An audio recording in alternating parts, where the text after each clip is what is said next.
Right. Today's motivating chat with Meg is about how to best support your mental health right now, and two, part of that being how to say yes and how to say no.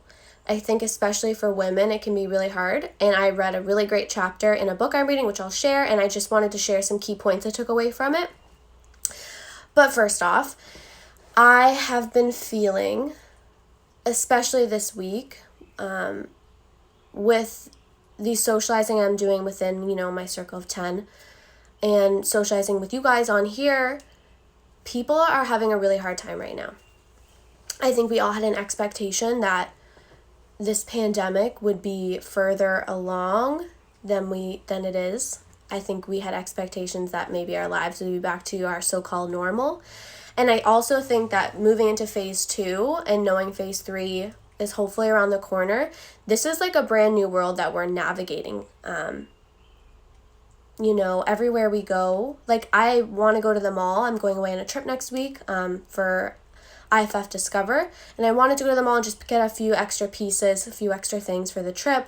And even just going to the mall isn't as enjoyable. It's a whole different experience. As someone who has anxiety, wanting to follow the rules and make sure I'm respecting everyone's boundaries, and there's stickers everywhere, and where do I line up, and things are just different, and it's overwhelming, right?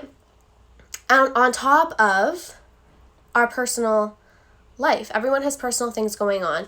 I heard Gabrielle Bernstein say something really interesting, and I loved what she said, and it was like, everyone is going through something. Everyone's going through something, whether it's small or large. We're all going through things behind the scenes, behind closed doors, and that's normal. And then eventually you reach a point where you've processed and you've done the therapy, or you've done the journaling, you've talked with friends, or you've just, processed it and moved on. And then you get to a point where you can share that experience. As someone who has made a commitment to share my journey with you guys, I've done the same thing, and I'm still processing things that I haven't been in a place to share more openly about. And that's okay, and that's healthy. And I do want to get to a point where I can share more things with you. But I have reached a point where I can share about anxiety, or I can share about my experience with knee surgery, and so on and so forth. So knowing that we're all experiencing and processing personal things on the home front, and that only maybe our immediate circle are going to know about that, and to respect the boundaries, to know that maybe someone's not in a position to share, and that's okay, and just knowing that you can just say, I'm here for you, I'm here to hold space. And as a yoga teacher, and as a health and fitness coach, I do that a lot with my clients and my students, knowing that, I'm here, but also respecting people have personal boundaries where they need to process things. So, moving forward, how can we best protect our own personal processing, whether it's on the home front or on a larger scale, like processing this pandemic and a new way of being and living, and trying to be as healthy as possible. And part of that is saying yes or saying no and freaking meaning it. So I'm reading a book right now called Fierce, Free, and Full of Fire by Jen Hatmaker. I'll show you the cover. I'm really weird. Okay. Side note. I love my books. If you guys have seen on my Instagram, I post a picture of my bookshelf, and I want my books to be in mint condition. So I take the cover off, the paper cover. So this is what it looks like. And it's pretty, it looks nice, the corners aren't crumpled, and this goes on my shelf. It's placeholder. And then I have the hardcover, because of course it's going to get a little bit, loved, but not too much. And I don't dog ear my pages. I just can't stand it, but I do highlight. So the book I'm reading, where some of these takeaways are from, is this book, Fierce, Free, and Full of Fire by Jen Hatmaker. The Guide to Being Glorious You. And it's really great, and actually so much better than I even expected. She's a relatively new author, teacher in my life. But the chapter I've been reading is called I Want to Choose My Yeses. And she talked about your yeses being a hell yes. Like, you don't even have to think about it. When someone comes to you and says, can you do this for me, or can you help me out with this something, you want to say 100% yes, I'm in, and you don't want to hum and haw it. We only have so much time and energy, and I think also we're in a space where our emotional capacity is so much smaller than it normally is. So things that we used to be able to do 6 months ago or a year from now, the time commitment you had, emotional capacity, mental capacity, physical effort is going to be different, right? And it changes. And especially right now, recognizing that is going to be different. So I wanted to share on the yes side. So from popular TED Talk, Derek Sivers, if it's not a hell yes, it's a no. If it's not a hell yes, it's a no. And I love this because I have so many creative ideas. I get to hang out with so many awesome people in my life, and I get to support a lot of people with their businesses too. And so that means I have to be mindful of where my time and energy goes. And if an idea sparks me and I'm like, oh my gosh, yes, I'm in. Like, for instance, next week I'm away on the IFF Discover trip. And when Helena came to me with the idea, she birthed the idea. I was like, yes, 100%. I didn't even second guess it.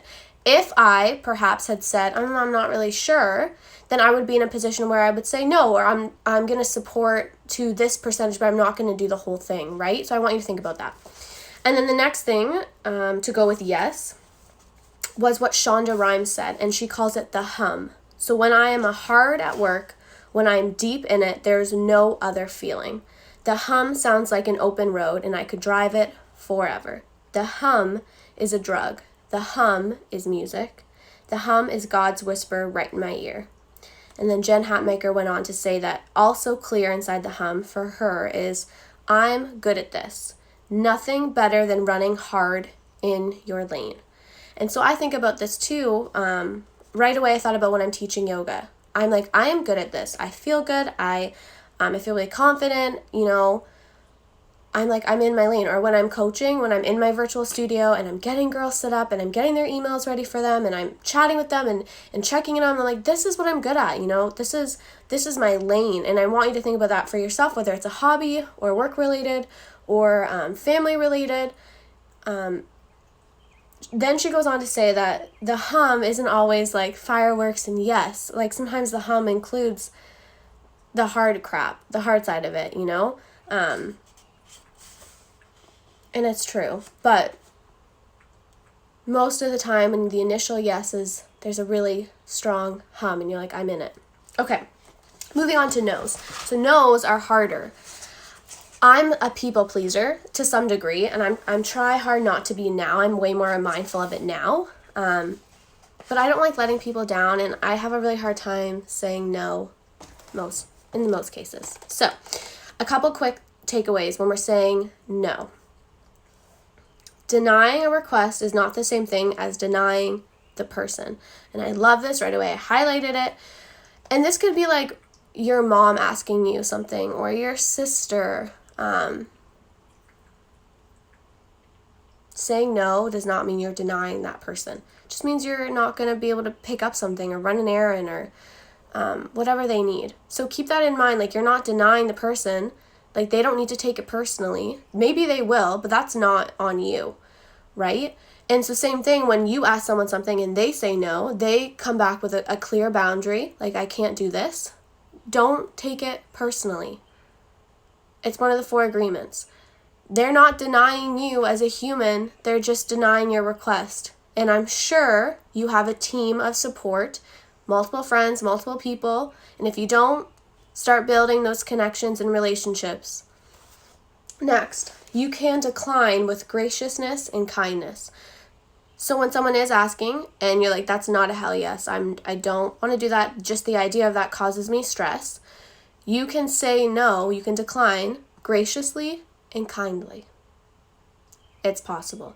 And I think that this is something that takes a little bit of extra work. So you could say, I would really love to be able to do that for you. You know how much I love supporting you, but I just don't have the capacity for it in this time.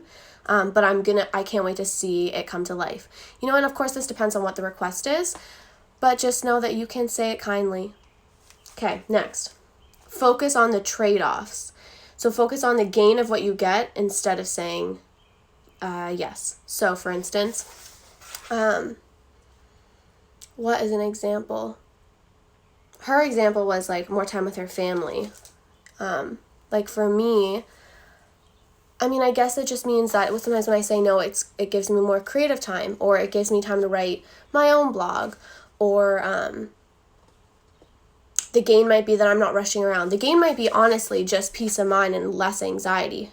most of the time, that's probably when I say no, is just knowing that I am taking something off my plate because I'm going to be able to lower my anxiety in that way. Sometimes it means I'm going to be able to show up. It means that I'm not blocked. I can come on live and I can talk to you guys and chat and not feel blocked because I didn't overwhelm myself by saying yes to a million things. So focus on the gains of what you're saying no to. All right. If you don't automatically feel desperate to buy into this idea, to support this idea, to buy the product, to invest in the service, this could be a filter, a defining decision maker for you. If you are not desperate. So when you go shopping and you see something you love and you're like right away like, yes, this is mine. Like maybe you don't even look at the price tag, or you look at it but you don't even really care. Like you're like, this is 1000% me. Like that was this tank top I got from the Hollis Co. I saw it and I was like, I don't even care. I need that. I need it in my life because I know it's going to bring me joy. I'm super excited to wear it. Hell yes, I'm getting it. But if you see things where you're like, not 100%, then that's just your filter. That's your defining factor. And this has helped me make a lot of decisions. Like if I have to hum and haw about it, it's probably a no. Like if I have to hum and haw about going to, like pre-COVID, like have coffee with someone, it's probably a no. And sometimes you can explore opportunities, but in most cases, if you have to think about it too much, if you have to overthink it, the answer is probably no. Okay, couple more. Saying no often requires trading popularity for respect. I just love Jen Hatmaker's writing. Saying no often requires trading popularity for respect, and this can be a hard one on the ego. So have you ever said things just because of the opportunity? Like I've done this. I think a lot of us have. We've said yes for an opportunity because it means that we're going to get some popularity, or a buzzword is going to give us exposure, which sometimes is great in the long game, but not always, right? Like there's always going to be other opportunities that are more timely or more suited to us. People respect others with grace and clear boundaries. Others with gracious. Oh, here we go. People respect others with gracious but clear boundaries. And it's true. When I think about the mentors or the people in my life who I look up to, they have clear boundaries. They make it very clear that yes, they're in, yes, they're out. They only answer emails till this time. They'll only pick up the phone till this time. They're only available to chat between these times. People with clear boundaries respect themselves, which inspire you to respect yourself too. So, do you have clear boundaries? And have you gotten to a point where you can communicate them? Think about that. It's a hard one. Do you have clear boundaries? Have you established what those clear boundaries are? And can you communicate them well? Because when you do, those are like filters for saying yes or no. When you think about your boundaries and someone asks you something, if your boundary is going to be crossed, the answer is right away no, and it's super easy. You can't because XYZ. You can't because Thursday nights are date nights and that's it. Can't do it. Or Tuesday nights your yoga class. You go to yoga 5:30. It's your commitment to yourself. You said you were going to do it every Tuesday for a month. You promised yourself. And someone wants you to do something on Tuesday, that's a boundary. You set a boundary for yourself. You made yourself a promise. You can't do it. There's millions of other hours and days and times that things can happen, right? Is that it? I think there's one more here I wanted to share. Yes. It's actually better, easier, and more mature to say what you mean right out the gate. So this is something I used to do.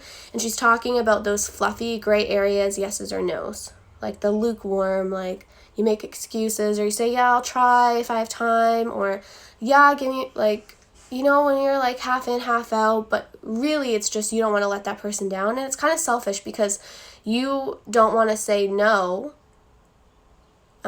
because you feel bad about watching them. Like, at the end of the day, you're just hurting them. You're just kind of dragging them along and wasting their time following up with you or checking when you really just meant no. Or you could clearly be like, hey, next month, can you reach back out and maybe we can make this work? Or do you mind reconnecting with me? Or if it's an errand or something, being like, I can't do it tomorrow, I can do it Thursday. Or simply like, I just don't have to, I can't this week. That's it. Clear boundary, yes or no. They're going to respect you more for it. You're going to have less stress for it. And just save yourself time. Yeah, I hope that's helpful. And I think that if we can get more clear on saying yes or no quicker, we can save ourselves the strain on our mental health, Like like I said, things are already hard enough in our world as it is. We don't need to be stressing about the small things or letting people down. Like, just be kind and gracious, have boundaries, and be like, yes, I'm all in, because that's going to bring me joy. It's going to make me feel creative. It's going to make me feel like I'm supporting someone. Sometimes when we feel like crap, by supporting someone else or putting ourselves out there for other people, or being a helping hand, being a kind neighbor, actually makes you feel better. And you'll know, follow that inner voice, that instinct. If it's like, I'm going to do this, I'm tired, but I'm going to do it because I know I'm going to feel better, or I know that they deserve a helping hand, that's your hell yes, you know? Go ahead and do it. If you know on the inside that you're going to go to sleep tonight feeling exhausted and drained and regretting it, don't do it. Life is hard enough. Life is hard enough. Allow yourself to make time and space for joy and rest and recovery and being mindful of what your capacity is. I think all of our capacities are a bit lower right now. So take care of those things. I hope this was helpful. Again, I just wanted to share the Credit Gen Hat Maker, Fierce, Free, and Full of Fire. It's a really great read. I recommend it. It's been so much better than I thought it was. I'm not done it yet. And that's it. That's our motivating chat with Meg today. Hope you guys have an excellent Thursday, and I'll talk to you guys soon.